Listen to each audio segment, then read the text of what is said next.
l'édito des éditos avec Natacha Polony. Natacha, le mot du jour, c'est donc loterie. Et oui, à 6 mois d'une élection présidentielle, écrit Cécile Cornudet dans Les Échos, un parti n'a ni passé ni mémoire.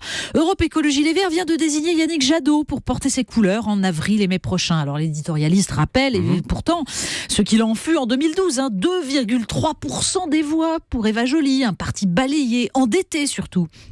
Même chose, dit-elle d'ailleurs, pour le Parti communiste qui veut pourtant son candidat. En fait, personne n'y croit.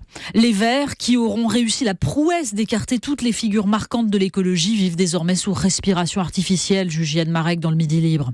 Après tout, note Xavier Brouet dans Le Républicain Lorrain, l'intéressé s'est toujours montré lucide sur ses chances de décrocher l'Élysée, offrant son scepticisme en gage de crédibilité.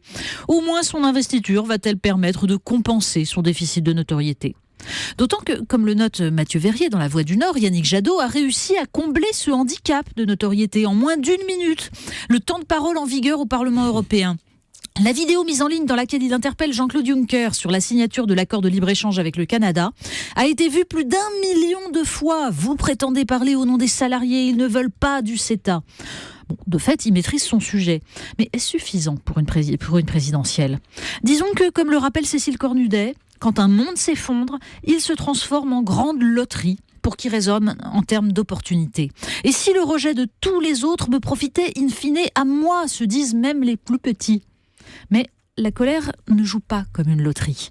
Et on doute qu'en 2017, la colère se reporte sur un candidat Europe Écologie Les Verts, même opposé au traité de libre-échange. On doute. Merci beaucoup Natacha Polony. On vous retrouve tout à l'heure, juste après 8h30 pour la revue de presse. Merci Natacha. À tout à l'heure.